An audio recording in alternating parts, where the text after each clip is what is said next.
Hello दोस्तों, मैं Poonam welcome करती हूँ आप लोगों का हमारे इस यूट्यूब चैनल होम साइंस अड्डा पे, जहाँ पे हम लोग होम साइंस से रिलेटेड डिफरेंट एग्ज़ाम्स के प्रिपरेशंस करते हैं और अपने डाउट्स को यहाँ पे हम लोग क्लियर करते हैं।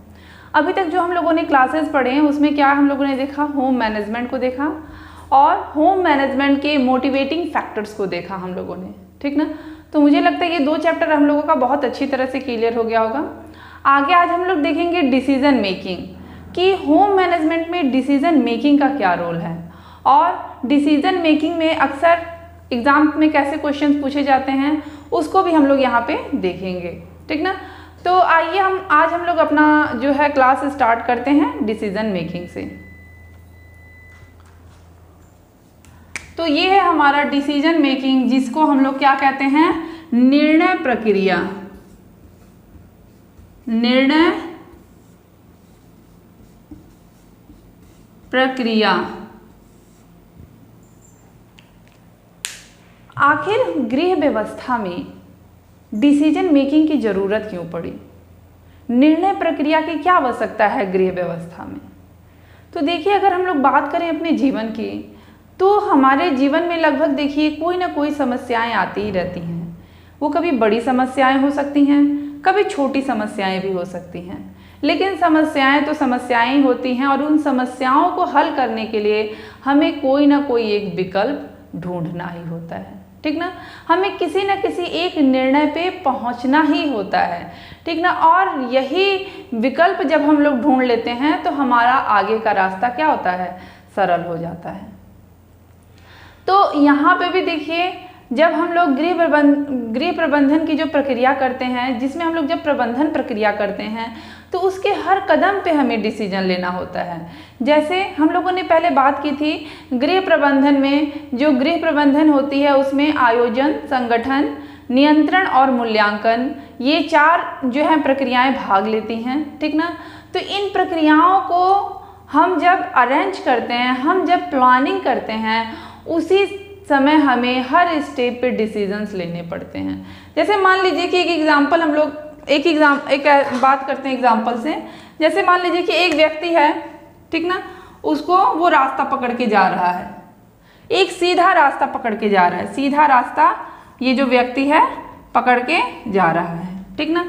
जाते जाते आगे जब वो गया तो उसको कई सारे रास्ते मिल गए, ऐसे ऐसे ऐसे कई सारे रास्ते मिल गए।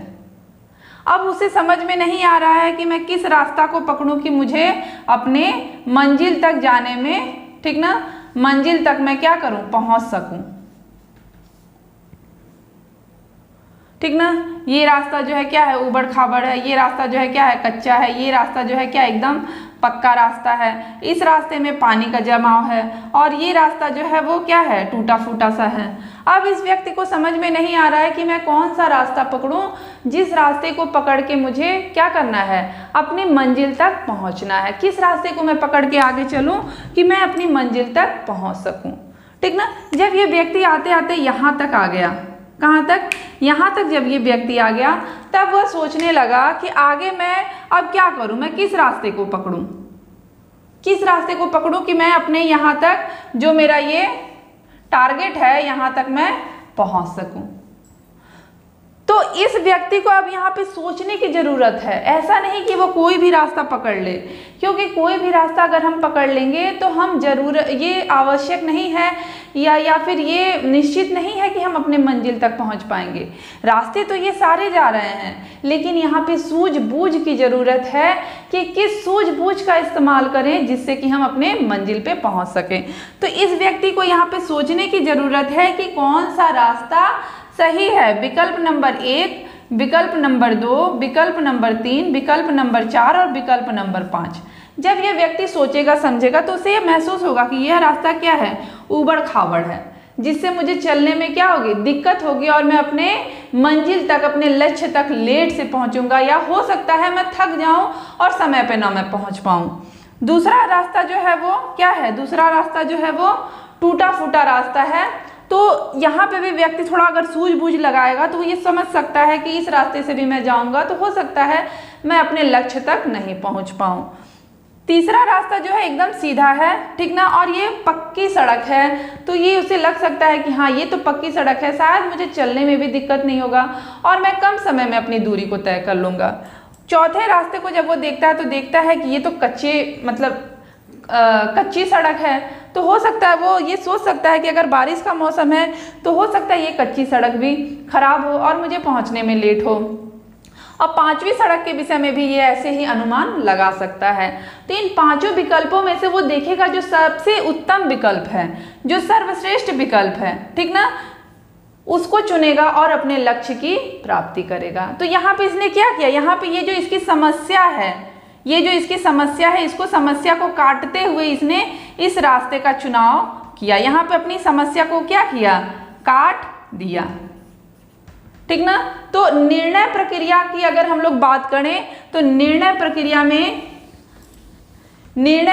का अगर हम लोग शाब्दिक अर्थ देखें, निर्णय प्रक्रिया का अगर हम लोग शाब्दिक अर्थ देखें, शाब्दिक अर्थ तो क्या होता है, निर्णय प्रक्रिया का अगर हम लोग शाब्दिक अर्थ देखें तो निर्णय प्रक्रिया का जो शाब्दिक अर्थ होता है वो क्या होता है, काट देना, काट देना, ठीक ना।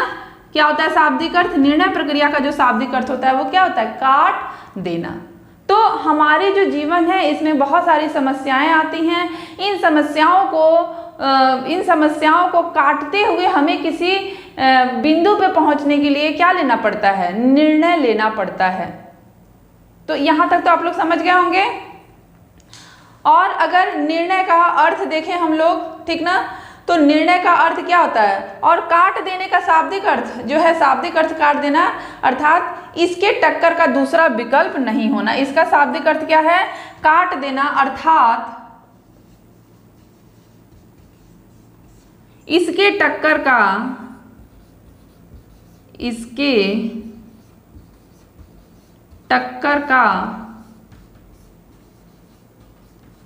दूसरा विकल्प ना होना, ठीक ना। यहाँ पे जिस व्यक्ति की भी हम लोग बात की, उस व्यक्ति के पास उससे बढ़िया विकल्प कोई दूसरा नहीं था, ठीक ना। और यहाँ पे भी वही अर्थ है, शाब्दिक अर्थ क्या है, काट देना अर्थात इसके टक्कर का दूसरा विकल्प ना होना, अर्थात ऐसा विकल्प हम लोग चुने जिसका कोई दूसरा विकल्प, मतलब उसके टक्कर का कोई दूसरा विकल्प ना होना, ठीक ना। तो इस चीज को आप लोगों ने अच्छे से समझ लिया होगा कि निर्णय क्या है, जो भी हमारे प्रॉब्लम्स आते हैं उन प्रॉब्लम्स को खत्म करने के लिए, उन प्रॉब्लम्स को सॉल्व करने के लिए हम क्या लेते हैं, डिसीजन लेते हैं और किसी बिंदु तक पहुंचते हैं और फिर क्या होता है हमें, या फिर उस प्रॉब्लम को हम काट देते हैं। तो ये तो इसका शाब्दिक अर्थ हो गया। और दूसरी बात, अगर हम लोग निर्णय का अर्थ देखें, निर्णय प्रक्रिया का अगर हम लोग अर्थ देखें, ठीक ना, यहाँ पे निर्णय प्रक्रिया का अगर अर्थ देखें तो निर्णय प्रक्रिया का क्या अर्थ है, सभी संभावित विकल्पों में से सर्वश्रेष्ठ विकल्प का चयन, ठीक ना, सभी संभावित विकल्पों में से सर्वश्रेष्ठ का चयन ही क्या होता है, निर्णय प्रक्रिया होती है। मतलब कि जो भी हमारे पास संभावित विकल्प हैं, ठीक ना, जो भी हमारे पास विकल्प हैं, उन विकल्पों में से जो सबसे बढ़िया विकल्प है उसकी अगर चुनाव की जाए तो वो हमारे लिए क्या है, सबसे बेस्ट है। जैसे मान लीजिए कि एक व्यक्ति है, उसको दिल्ली जाना है और किसी विशेष कार्य से जाना है, ठीक ना, मतलब कि विशेष कार्य का अर्थात मतलब किसी अर्जेंट वर्क से जाना है और उसको मतलब कि जल्द से जल्द वहाँ पे पहुँचना है। तो उसके पास क्या क्या चीज़ है, उसके पास साधन है, अपना वाहन है, ट्रेन है, बस की सुविधा है और एयर सुविधा भी अर्थात हवाई जहाज की भी सुविधा है। तो अब ये उसमें से चुनेगा कि सबसे उपयुक्त क्या है और क्या मेरे पास वो संसाधन है कि इनका मैं चुनाव कर सकूं। तो इसमें से तो अगर उसे जल्दी पहुंचना है तो सबसे उपयुक्त साधन क्या है, हवाई जहाज का है। लेकिन उसे ये भी ध्यान देना है कि क्या मेरे पास संसाधन है उस विकल्प को चुनने का, ठीक ना। अगर मेरे पास संसाधन नहीं है उस विकल्प को चुनने का तो मैं उसे नहीं चुन सकता हूँ। तो व्यक्ति क्या देखेगा, उस एक विकल्प को उसने हटा दिया, बाकी उसके पास बचे 3 विकल्प, क्या, बस, कार और ट्रेन। तो बस, चूंकि बस से भी व्यक्ति पहुंच सकता है, लेकिन उसे थोड़ी प्रॉब्लम मतलब महसूस हो सकती है। अपने वाहन से भी पहुंच सकता है, लेकिन उसमें भी थोड़ी उसको दिक्कत ये महसूस हो रही कि अकेले ड्राइविंग करना पड़ेगा, ठीक ना। लेकिन ट्रेन उसको सबसे उपयुक्त महसूस हो रहा था, तो उसने क्या किया, फिर उसने ट्रेन का चुनाव किया। तो यही होता है, उसने 4 विकल्प में से अपनी सूझबूझ के द्वारा एक उपयुक्त विकल्प का चुनाव किया। तो आगे हम लोग देखते हैं कि जो हमारे प्रबंधक के विशेषज्ञ हैं उनका क्या कहना है इसके विषय में, ठीक ना। जिसमें से निकेल एवं डॉर्सी हैं। निकेल और डॉर्सी क्या कहते हैं,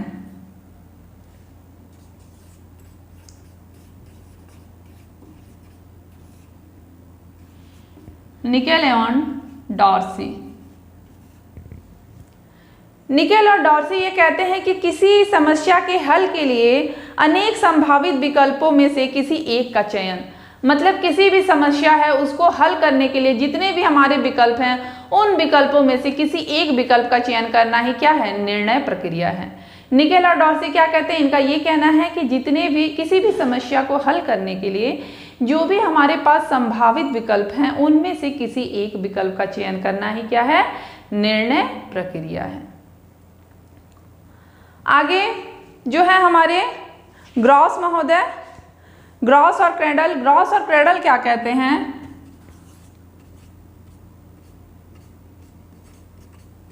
ग्रॉस एंड क्रेडल। ग्रॉस और क्रेडल ये कहते हैं कि प्रबंधन प्रक्रिया के विभिन्न चरण वस्तुतः निर्णय की श्रृंखला मात्र हैं। मतलब कि जो हम लोग प्रबंधन करते हैं उसके जो विभिन्न चरण हैं, कौन कौन से चरण हैं उसके चरण हैं planning, organising, controlling and evaluation, ठीक ना। आयोजन, संगठन, नियंत्रण और मूल्यांकन, इन सभी चरणों में निर्णय की आवश्यकता होती है, निर्णय की श्रृंखला की आवश्यकता होती है। और प्रत्येक निर्णय जो है वो किस पे डिपेंड करता है, अंतिम निर्णय पे डिपेंड करता है, ठीक ना। जो प्रत्येक निर्णय होता है वो सारा निर्णय अंतिम निर्णय पे डिपेंड करता है। ये कौन कहता है, ये ग्रास और क्रेडल कह रहे हैं। आगे ड्रंकर महोदय है। ड्रंकर के अनुसार निर्णय विभिन्न विकल्पों के मध्य चयन है। ड्रंकर महोदय क्या कहते हैं, ड्रंकर महोदय कहते हैं कि विभिन्न विकल्पों के मध्य निर्णय विभिन्न विकल्पों के मध्य चयन है। निर्णय विभिन्न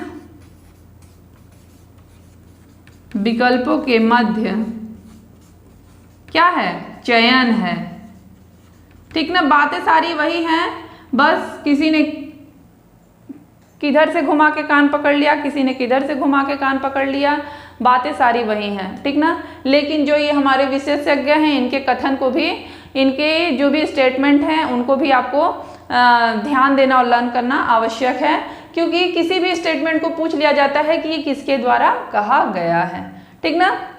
तो निकेल और डॉर्सी क्या कहते हैं, ये कहते हैं कि किसी समस्या के हल के लिए अनेक विकल्प होते हैं और उनमें से किसी एक का चयन होता है। किसी भी समस्या के हल के लिए, ठीक ना, किसी भी समस्या, ये मान लीजिए समस्या है, इसके हल के लिए विभिन्न विकल्प होते हैं और इसमें से किसी एक विकल्प का चयन ही क्या होता है, सर्वश्रेष्ठ होता है, मतलब निर्णय प्रक्रिया होता है। और इनका कहना है कि गृह प्रबंध में जो भी उसके चरण हैं उनमें निर्णयों की श्रृंखला होती है और प्रत्येक निर्णय किस पे डिपेंड करता है, अंतिम निर्णय पे डिपेंड करता है, ठीक ना। तो ये हमारे विशेषज्ञ तो और भी हैं, बट ये 3 जो है हमारे इंपॉर्टेंट हैं, इसको आप लोग ध्यान दीजिएगा। हाँ, एक और है एलन महोदय। एलन महोदय क्या कहते हैं, एलन महोदय का यह कहना है कि निर्णय वह कार्य है जिसे एक प्रबंधक किसी निर्णय पर पहुंचने के लिए करता है। एलन महोदय क्या कहते हैं, एलन महोदय ये कहते हैं निर्णय वह कार्य है जिसे किसी प्रबंधक किसी निर्णय पे पहुंचने के लिए करता है। इनका कहना है कि निर्णय वह कार्य है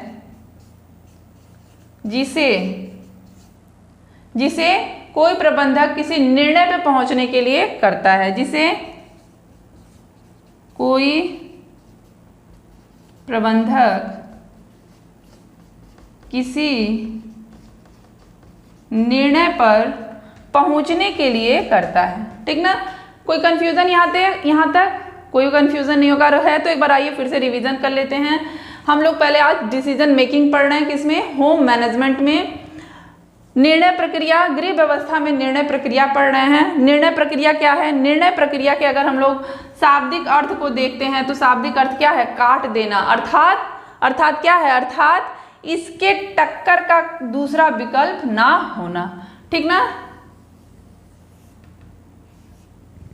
इसके टक्कर का काट देना अर्थात इसके टक्कर का दूसरा विकल्प ना होना। ओके, फिर आगे क्या है कि निर्णय का क्या अर्थ है? निर्णय का अर्थ यह है कि सभी संभावित विकल्पों में से जो भी हमारे पास विकल्प है उन सारे विकल्पों में से किसी एक विकल्प का चयन ही क्या होता है? निर्णय प्रक्रिया होती है। ओके, उसके बाद से हम लोगों ने क्या देखा? उसके बाद से हम लोगों ने देखा है कि जो हमारे विशेषज्ञ हैं निकेल और डॉर्सी, ये क्या कहते हैं? ग्रास और क्रेडल, निकेल और डॉर्सी ये कहते हैं कि किसी भी समस्या के लिए जितने भी उपलब्ध हमारे विकल्प होते हैं उसमें से किसी एक का चयन ही निर्णय प्रक्रिया है। ग्रास और क्रेडल ये कहते हैं कि प्रबंधन की प्रक्रिया में जितने भी चरण हैं उन चरणों में निर्णय की श्रृंखला होती है और प्रत्येक निर्णय अंतिम निर्णय पर डिपेंड करता है। ओके, ड्रंकर महोदय क्या कहते हैं? ड्रंकर महोदय कहते हैं कि निर्णय विभिन्न विकल्पों के मध्य चयन की प्रक्रिया है। एलन महोदय क्या कहते हैं? एलन महोदय ये कहते हैं कि निर्णय वह कार्य है जिसे कोई प्रबंधक किसी निर्णय पर पहुंचने के लिए करता है। ओके, यहां तक क्लियर हो गया होगा। आगे देखिए, एक और पॉइंट की बात है कि अगर सिर्फ एक विकल्प हो, हमें निर्णय लेने की आवश्यकता कहाँ नहीं पड़ती है। कुछ समस्याएं हमारी ऐसी होती हैं जहां पे हमें निर्णय की आवश्यकता नहीं होती है। क्या आप बता सकते हैं कैसी समस्याएं होती हैं?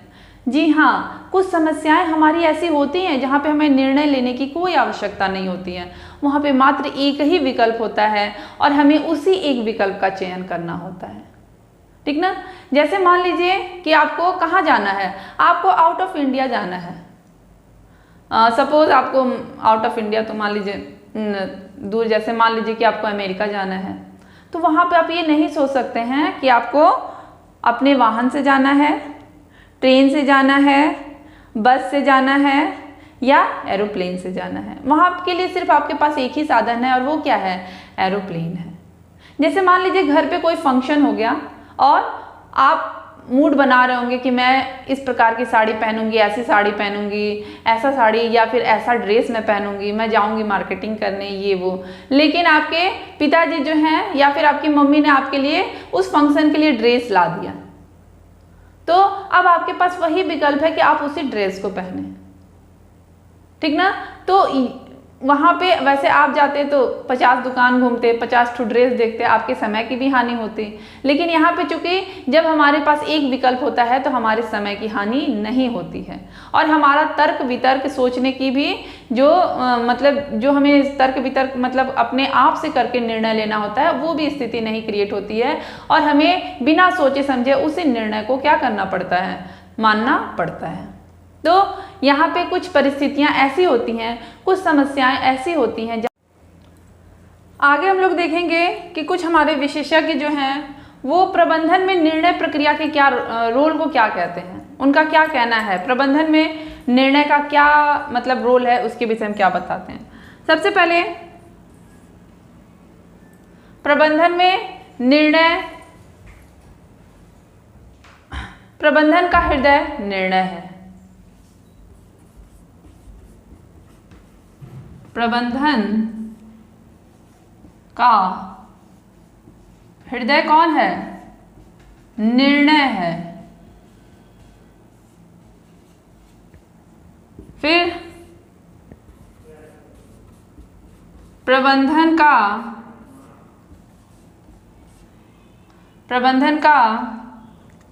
केंद्र कौन है? केंद्र कौन है? निर्णय है।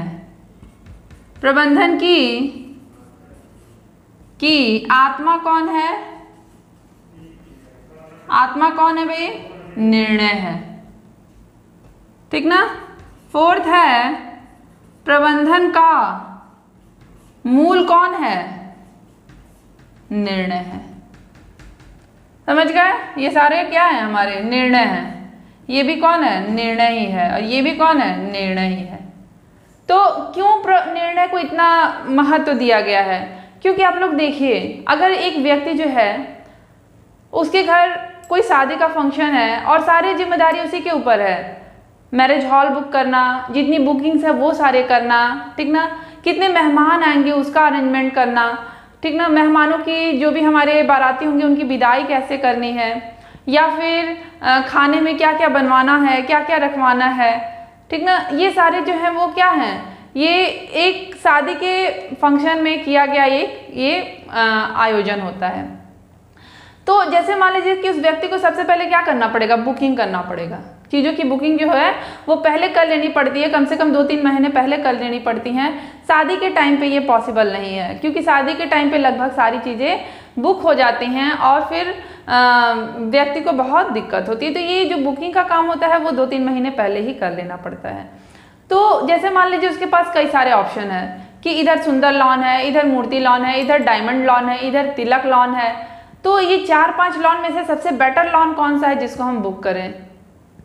तो वो क्या सोचेगा? वो पहले अपनी सूझबूझ का थोड़ा सा यहाँ पे इस्तेमाल करेगा। वो पहले ये सोचेगा कि किसका एरिया कितना है, इन सारी चीज़ों को जानने की कोशिश करेगा।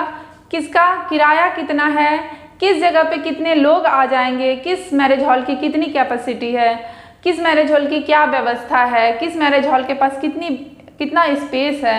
इन सारी चीज़ों की जानकारी करने के बाद ही इन 5-6 लॉन में से किसी एक लॉन का वो क्या करेगा? चुनाव करेगा। तो वो उस लॉन के जो चुनाव कर रहा है, तो इन 4-5 में से एक डिसीजन पे तो पहुंच रहा है कि मैं इस सारे में से किसी एक लॉन को मैं चुनूं। तो ठीक ना। तो यहाँ पे भी उसने क्या किया? यहाँ पे भी उसने डिसीजन लिया है। तो इसीलिए प्रबंधन के प्रत्येक चरण में, चाहे वो प्लानिंग हो, चाहे वो ऑर्गेनाइजिंग हो, चाहे वो कंट्रोलिंग हो या फिर इवैल्यूएशन हो, हर जगह क्या करना पड़ता है? प्रबंधक को निर्णय ही लेना पड़ता है। बिना निर्णय के ये कोई भी चरण संभव है ही नहीं। और ग्रास और क्रेडल ने इसी बात को कहा है कि प्रबंधन के प्रत्येक चरण में निर्णय की श्रृंखला होती है और प्रत्येक निर्णय अंतिम निर्णय से प्रभावित होता है। तो यहाँ पे भी देखिए, हर जगह निर्णय लेना पड़ रहा है, निर्णय पे ही पूरा प्रबंधन जो है वो क्या है? बेस्ड है। तो इसीलिए इसको क्या कहा गया है? इसीलिए प्रबंधन को क्या कहा गया है? हृदय कहा गया है। किसका? निर्णय का। केंद्र कहा गया है। किसका? निर्णय का। आत्मा कही गई है। क्यों? क्योंकि सारे काम हमारे निर्णय से ही होने हैं। और मूल भी कहा गया है। किसका? निर्णय का। तो यहाँ पे क्वेश्चंस कैसे बन सकते हैं? यहाँ पे क्वेश्चंस ऐसे बन सकते हैं कि प्रबंधन का हृदय कहा गया है किसको? जैसे क्वेश्चन ऐसे बन सकते हैं कि प्रबंधन का हृदय किसे कहते हैं? किसे कहते हैं? हमारे पास ऑप्शन क्या है? ये हमारा ऑप्शन है आयोजन। हमारे पास क्या ऑप्शन है? हमारे पास ऑप्शन क्या है? आयोजन। दूसरा संगठन। तीसरा निर्णय। और चौथा क्या है हमारा? चौथा है हमारा क्या? नियंत्रण। नियंत्रण। तो इसमें से कौन सा आंसर हो सकता है? कमेंट बॉक्स में जाके आप कमेंट करके बताएं कि इसमें से राइट आंसर कौन सा है कि प्रबंधन का हृदय हम किसे कहेंगे। या फिर ये पूछ सकता है कि प्रबंधन का केंद्र क्या हो सकता है, प्रबंधन की आत्मा किसे कहते हैं, प्रबंधन का मूल किसे कहते हैं। ठीक ना। तो यहाँ पे आप इसका उत्तर कमेंट बॉक्स में जाके कमेंट करके बताएं। आगे देखिए, व्यवस्थापन के हर चरण में किसको मतलब निर्णय ही हम लोग लेते हैं। और सबसे बड़ी बात, निर्णय कैसी प्रक्रिया है? अगर आपसे कोई पूछे कि निर्णय प्रक्रिया कैसी है, आगे हम लोग देखेंगे कि जो भी विशेषज्ञ हैं उन्होंने निर्णय प्रक्रिया को किन चरणों में बांटा है, ठीक ना। क्योंकि देखिए जैसे कि हम लोग बात कर रहे थे, समस्याएं आती हैं, समस्याओं को कब हम हल करते हैं, जब किसी हम बिंदु पे पहुंचते हैं तो हमारी समस्याएं हल होती हैं, और बिंदु पे पहुंचना ही क्या है, निर्णय है। आगे हम लोग ये देखेंगे कि निर्णय को किन चरणों में बांटा गया है, मतलब कि कौन कौन से चरण में निर्णय को बांटा गया है।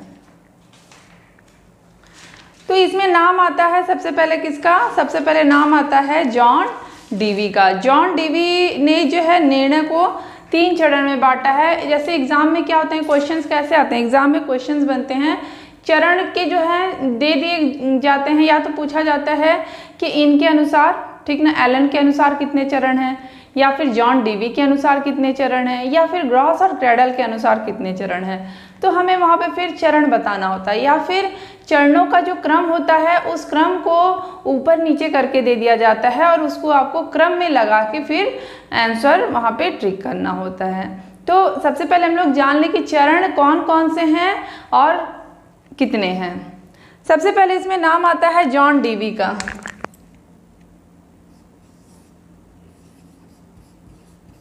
जॉन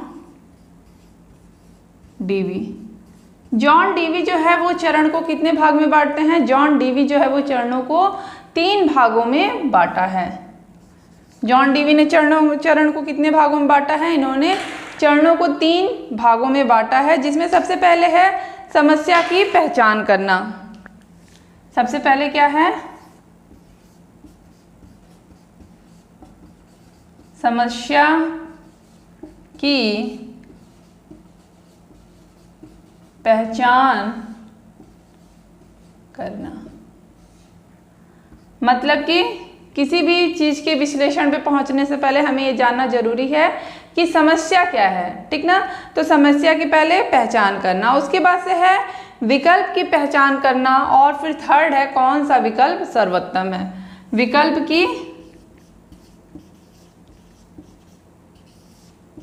विकल्प की पहचान करना, और थर्ड है सर्वोत्तम विकल्प का चुनाव, या फिर कौन सा विकल्प सर्वोत्तम है, ठीक ना।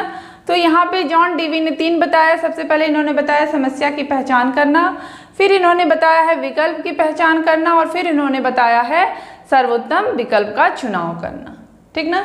जैसे कि मान लीजिए कोई व्यक्ति है, वह बीमार है, ठीक ना, कोई व्यक्ति है और वह बीमार है और उसे हॉस्पिटल पहुंचाना जरूरी है, हमारी ये समस्या है। उसके बाद से हम लोग यहाँ पे देखेंगे कि हॉस्पिटल उसे पहुंचाने के लिए क्या करना है, ठीक ना, मतलब कि कौन से वाहन का इंतजाम करना है। तो अगर व्यक्ति गरीब है तो उसके पास कोई वाहन नहीं है, उसके लिए या तो किराए पे वाहन बुलाया जाए या फिर एम्बुलेंस बुलाया जाए। तो यहाँ पे कितने हैं, यहाँ पे 2 विकल्प हैं उसके पास, ठीक ना। चूंकि किराए का वाहन जो है वो महंगा है, तो उस व्यक्ति को, वो व्यक्ति जो है वो तुरंत क्या करता है, एम्बुलेंस की सेवा लेता है, गवर्नमेंटेड एम्बुलेंस की सेवा लेता है, और वह विकल्प इसके लिए क्या होता है, सर्वोत्तम विकल्प होता है, ठीक ना। वह विकल्प क्या होता है, वह विकल्प इसके लिए सर्वोत्तम विकल्प होता है। तो कोई भी कभी भी कोई समस्या आती है, सबसे पहले समस्या की पहचान करेंगे, फिर हम देखेंगे विकल्प कौन कौन से हैं, उन विकल्पों में जो सर्वोत्तम विकल्प होगा उसका हम क्या करेंगे, चुनाव करेंगे। अगला है हमारा एलन के अनुसार। सेकंड है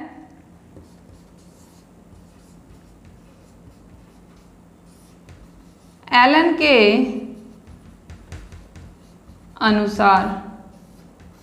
एलन ने क्या बताया है, एलन ने ये बताया है कि सबसे पहले हम क्या करेंगे, एलन के द्वारा विवेकपूर्ण नियम लेने के लिए इन्होंने कितने चरण बताए हैं, विवेकपूर्ण निर्णय लेने के लिए इन्होंने टोटल कितने 6 चरण बताए हैं। यहाँ पे कितने बताए गए हैं, यहाँ पे 3 चरण बताए गए हैं, और यहाँ पे कितने 6 चरण बताए गए हैं। जिसमें सबसे पहला क्या है, जिसमें सबसे पहला है समस्या के प्रकट होने की अवस्था। समस्या के प्रकट होने की अवस्था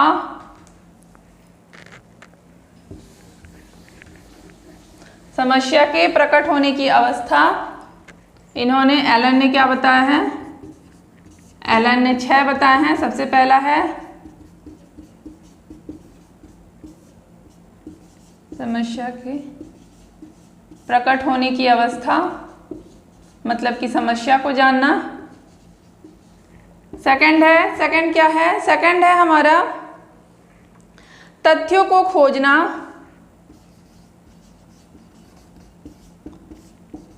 तथ्यों को खोजना।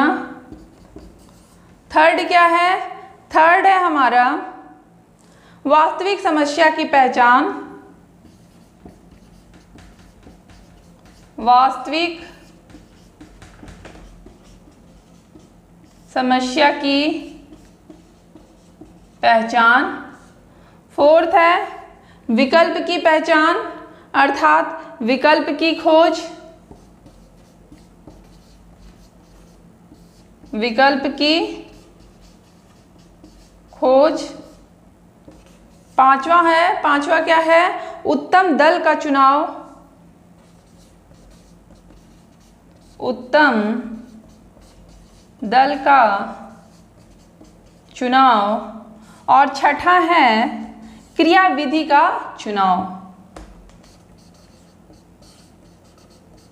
क्रिया विधि का चुनाव। ठीक ना, ये 6 चरण हैं किसके द्वारा, एलन महोदय के द्वारा। एलन जी ये कहते हैं कि किसी भी निर्णय में जो है, निर्णय प्रक्रिया में कितने होते हैं, किसी भी निर्णय प्रक्रिया में पूरे 6 चरण होते हैं, जिनमें सबसे पहले क्या है, समस्या के प्रकट होने की अवस्था। ठीक ना, समस्या के प्रकट होने की अवस्था है। दूसरा है तथ्यों को खोजना, फिर वास्तविक समस्या की पहचान करना, फिर विकल्प की खोज करना, फिर उत्तम दल का चुनाव करना, और छठवां है क्रिया विधि का चुनाव करना। ठीक ना, तो ये किसके द्वारा है, ये एलन के द्वारा है, 6 चरण। इसी में एग्जाम में क्या करेगा, एग्जाम में दूसरे को ऊपर कर देगा, तीसरे को नीचे कर देगा, मतलब क्रम को उलट पुलट कर देगा, और आपको इसी क्रम को क्या है, सही सीक्वेंस में अरेंज करना होता है। आगे है ग्रॉस महोदय। ग्रॉस और क्रेडल ने निर्णय प्रक्रिया में टोटल कितने चरण बताए हैं, ग्रॉस और क्रेडल ने निर्णय प्रक्रिया में कुल 5 चरण बताए हैं। कितने चरण बताए हैं, ग्रॉस और क्रेडल ने निर्णय प्रक्रिया में टोटल, ग्रॉस एंड क्रेडल, ठीक ना, इन्होंने कितने चरण बताए हैं, इन्होंने टोटल 5 चरण बताए हैं, 5 चरण बताए हैं।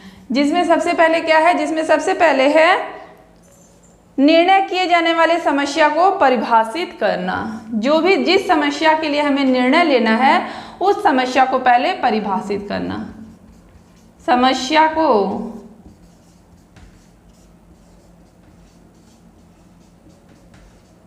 परिभाषित करना। किसको, समस्या, जो भी समस्या है उस समस्या को परिभाषित करना। अगला है वैकल्पिक समाधान ढूंढना, वैकल्पिक समाधान ढूंढना। थर्ड क्या है, थर्ड है कि विकल्पों के संबंध में चिंतन करना, विकल्पों के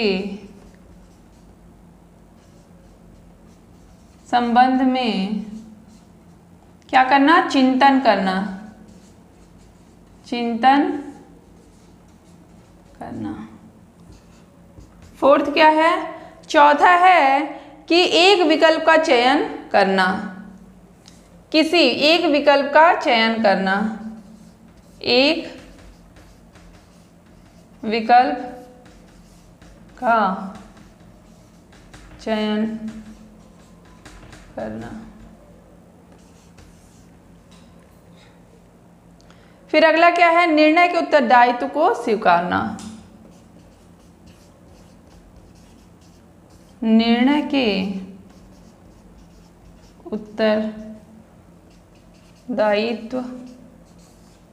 को स्वीकारना। ठीक ना। ग्रास और क्रेडल महोदय ने क्या बताया है, ग्रास और क्रेडल के महोदय के द्वारा ये 5 समस्याएं दी गई हैं, जिसमें सबसे पहले क्या है, सबसे पहले है समस्या को परिभाषित करना। उसके बाद से क्या है, उसके बाद से है वैकल्पिक समाधान ढूंढना। फिर है विकल्पों के संबंध में चिंतन करना। फिर है एक विकल्प का चयन करना और निर्णय के उत्तरदायित्व को स्वीकारना।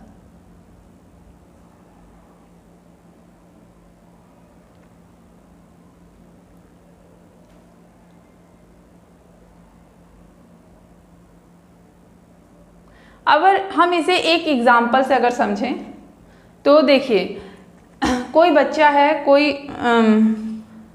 कोई स्टूडेंट है जो किसी परीक्षा की तैयारी कर रहा है, तो लेकिन उसकी तैयारी जो है वो सही तरीके से नहीं हो पा रही है। उसकी तैयारी में बहुत सारी बाधाएं आ रही हैं। उसे क्या हो रहा है, उसे जो है फिजिक्स जो है वो सही से नहीं समझ में आ रहा है, या फिर केमिस्ट्री के क्वेश्चंस उसको नहीं सही से समझ में आ रहे हैं, ठीक ना, या फिर उसे बायोलॉजी की जो थियोरेटिकल पोर्शन है वो नहीं समझ में आ रहा है। तो उसके पास एक समस्या है कि जो उसका सिलेबस है वो सिलेबस उसको सही से समझ में नहीं आ रहा है, ठीक ना। ये क्या हो गया, ये समस्या हो गया। फिर इस समस्या को हम यहीं तो छोड़ नहीं देंगे, ठीक ना, क्योंकि इस समस्या का हम समाधान करेंगे तभी तो वो बच्चा पढ़ेगा और फिर एग्जाम को क्रैक करेगा, ठीक ना, और आगे बढ़ेगा। नहीं तो फिर अगर हम इस समस्या को ऐसे ही छोड़ दें तो फिर क्या होगा, उस बच्चे की जो ग्रोथिंग होगी वहीं रुक जाएगी, उसे वो प्रॉब्लम्स आते रहेंगे और वो क्या होगा, वो वहीं पे उस समस्या को लेके लटका रहेगा। तो हमारे जीवन में जो भी समस्याएं आती हैं उन समस्याओं का हम समाधान करके ही आगे की तरफ बढ़ते हैं, ठीक ना। तो यहाँ पे उसकी समस्या का क्या करेंगे, हम समाधान करेंगे। तो उसके समाधान के लिए हम क्या करेंगे, वैकल्पिक समाधान ढूंढेंगे। तो पेरेंट्स ने क्या सोचा, पेरेंट्स ने ये सोचा या तो बच्चे का घर पे हम क्या करेंगे, कोचिंग लगवा दें, ठीक ना। दूसरा, बच्चे को या तो फिर हम ऑनलाइन क्लासेस दिलवा दें। तीसरा, बच्चे को या तो हम किसी इंस्टीट्यूट में भेजें जहाँ पे अच्छी पढ़ाई होती हो, जहाँ पे बच्चे को ये सारी चीज़ें अच्छे से समझ में आती होगी, ठीक ना। तो वहाँ पे पेरेंट्स ने इसके कितने विकल्प ढूंढे, इन्होंने यहाँ पे 3 विकल्प मिले। या तो हम इनका घर पे कोचिंग लगवा दें, दूसरा या तो इनको क्या करें, ऑनलाइन क्लास प्रोवाइड करा दें, तीसरा या तो फिर इनको किसी हम इंस्टीट्यूशन में भेजें। यहाँ पे साथ ही साथ जो है पेरेंट्स को अपने सारे मानवीय साधन और अमानवीय साधन को भी देखना है कि क्या इन तीनों की व्यवस्था करने के लिए उनके पास साधन भरपूर हैं। तो जब उन्होंने इस पे तर्क वितर्क किया, इस पे सोचा समझा, ठीक ना, मतलब कि विकल्पों के संबंध में इन्होंने चिंतन किया। इन जो 3 विकल्प हैं 1, 2, 3, इस पे इन्होंने क्या किया, पेरेंट्स ने चिंतन किया, सोचा और विचारा। तब इन्होंने पाया कि घर पे अगर मैं टीचर को बुलाता हूँ, ठीक ना, अगर मैं घर पे किसी टीचर को बुलाता हूँ तो उनकी जो फीस की डिमांड है वो क्या है, बहुत ज़्यादा है 1 महीने का, और उतना मैं पे नहीं कर पा रहा हूँ। तो इन्होंने इस विकल्प को काट दिया। दूसरा, इन्होंने देखा ऑनलाइन क्लासेस को, किसको, ऑनलाइन क्लासेस को इन्होंने देखा। ऑनलाइन क्लासेस में इन्होंने देखा कि क्या हो रहा है, बच्चा कभी पढ़ रहा है, कभी क्लास नहीं ले रहा है, कभी घर में उसे कोई ना कोई डिस्टर्बेंस हो जा रही है, या फिर कभी नेटवर्क की प्रॉब्लम आ जा रही है, या फिर कभी मोबाइल की प्रॉब्लम आ जा रही है। तो ये भी उन्हें क्या हुआ, उपयुक्त नहीं लगा। उसके बाद से इन्होंने तीसरा ऑप्शन देखा, कोई पास ही इंस्टीट्यूट ज्वाइन करा दे। तो इनके घर के पास ही क्या था, मतलब थोड़ी दूर पे एक इंस्टीट्यूशन था जहाँ पे जिस इंस्टीट्यूशन का रिजल्ट बहुत अच्छा आ रहा था, तो उन्हें ये उपयुक्त लगा कि अगर मैं यहाँ पे भेजता हूँ बच्चे को तो उसे क्या होगा, वो उसकी चूँकि जितनी भी डाउट्स होंगी वो डाउट्स भी क्लियर हो जाएंगी और क्लासेस भी क्या होंगी इनकी इसकी प्रॉपर यहाँ पे होंगी, उसको कोई डिस्टर्बेंस नहीं होगा। तो इन्होंने लास्ट में इस विकल्प का चुनाव किया और इसे इन्होंने माना। तो इन्होंने ये वैकल्पिक चिंतन किया, इन 3 विकल्पों के विषय में इन्होंने क्या किया, चिंतन किया। एक विकल्प का इन्होंने चयन किया, किस तीसरे नंबर वाले विकल्प का इन्होंने क्या किया, चयन किया और निर्णय के उत्तरदायित्व को इन्होंने स्वीकारा। इन्होंने ये जो निर्णय लिया था कि हाँ मैं इसे इंस्टीट्यूशन में भेजूं, तो इन्होंने इसके उत्तरदायित्व को भी क्या हुआ, स्वीकार किया। ठीक ना। तो ये जो है ये चरण है। चरण चूंकि बहुत ईजी है, क्योंकि कोई भी समस्या होगी उसमें हम पहले समस्या को ढूंढेंगे, फिर उसके क्या क्या वैकल्पिक समाधान है उसको ढूंढेंगे, फिर विकल्प के संबंध में हम चिंतन करेंगे। ठीक ना। फिर एक विकल्प का हम क्या करेंगे, चयन करेंगे और निर्णय के उत्तरदायित्व को हम स्वीकारेंगे। तो ये हमारे जो इतनी चीजें हैं, अब शायद इस चीज को आप बहुत अच्छे से समझ गए होंगे। टोटल कितने हैं ग्रास, और सबसे पहले अगर हम लोग डिसीजन मेकिंग में देखें तो डिसीजन मेकिंग में सबसे पहले अगर हम लोग देखें चरणों को देखें तो चरण कितने हैं, चरण मतलब कि जो इसके चरण हैं उनमें सबसे पहले जो है वो जॉन डीवी हैं। जॉन डीवी ने क्या कहा है, जॉन डीवी ने कितने दिए हैं, 3 चरण दिए हैं। ठीक ना। डीवी महोदय ने कितने चरण दिए हैं, डीवी महोदय ने 3 चरण दिए हैं। एलन महोदय ने 6 चरण दिए हैं। ग्रॉस और क्रेडल ने कितने चरण दिए हैं, ग्रॉस और क्रेडल ने टोटल 5 चरण दिए हैं। ठीक ना। यहाँ तक सबका क्लियर, कोई कंफ्यूजन, शायद कोई कंफ्यूजन नहीं होगा यहाँ तक। फिर हम लोग एक बार जो है फटाफट रिवीजन कर लेते हैं।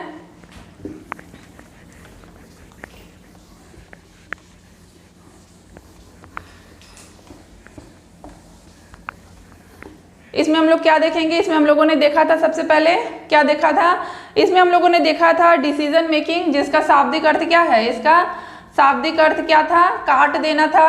काट देना अर्थात ऐसा विकल्प चुनना जिसके टक्कर का कोई दूसरा विकल्प ना हो। ठीक ना, यही था। उसके बाद से क्या था, उसके बाद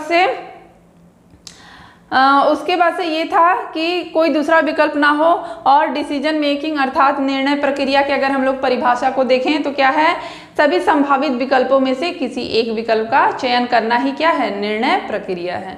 ओके। उसके बाद से हम लोगों ने देखा था कि जो कुछ हमारे विशेषज्ञ हैं उनके अनुसार क्या है, तो हमारे विशेषज्ञ जो हैं उसमें सबसे पहले निकेल और डॉर्सी, इन्होंने ये कहा कि किसी भी समस्या के हल के लिए उनके संभावित विकल्पों में से सर्वोत्तम विकल्प का चुनाव करना। ठीक ना। ड्रंकर महोदय ने कहा कि निर्णय विभिन्न विकल्पों के मध्य क्या है, चयन है। और ग्रास और क्रेडल महोदय ने ये बताया कि गृह व्यवस्था के प्रत्येक चरण में निर्णय की श्रृंखला होती है और प्रत्येक निर्णय अंतिम निर्णय से प्रभावित होता है। यहाँ तक हम लोगों ने देखा। उसके बाद से हम लोगों ने क्या देखा, उसके बाद से हम लोगों ने देखा कि प्रबंधन का हृदय किसे कहा जाता है, तो निर्णय है। प्रबंधन की आत्मा निर्णय है, प्रबंधन का केंद्र निर्णय है और प्रबंधन का मूल निर्णय है। ओके। कोई कंफ्यूजन नहीं होगा। उसके बाद से हम लोगों ने देखा कि व्यवस्थापन के हर चरण में निर्णय लेते हैं और निर्णय क्या है, निर्णय एक मानसिक प्रक्रिया है। उसके बाद से हम लोगों ने इसके चरण देखे, निर्णय प्रक्रिया के चरण को देखे। आगे की चीजें हम लोग जो देखेंगे, जो भी निर्णय होते हैं, जैसे कि हमारे आगे के क्लास में हम लोग देखेंगे कि हमारे लाइफ में देखिए निर्णय हर रोज हम लोग निर्णय लेते हैं, हर प्रकार का निर्णय लेते हैं, हर काम में निर्णय लेते हैं। ठीक ना। लेकिन ये निर्णय होते कितने प्रकार के हैं, हम लोग आगे की क्लास में इसको देखेंगे। तो डिसीजन मेकिंग के पार्ट 2 में हम लोग देखेंगे कि kind of decision makings. Okay. Types of decision makings. तो यहाँ पे हम लोग इस आज की क्लास को समाप्त करते हैं। हम लोग जल्दी मिलते हैं अपनी दूसरी क्लास में। और मुझे लगता, और हाँ दूसरी चीज़ कि देखिए साथ ही साथ हमारा जो है इंस्टाग्राम और टेलीग्राम दोनों चैनलों को आप लोग फॉलो करिए। साथ ही साथ हमारे फेसबुक पेज को भी फॉलो करिए, वहाँ पे आपको जो भी नोटिफिकेशंस हैं वो मिल जाएंगी।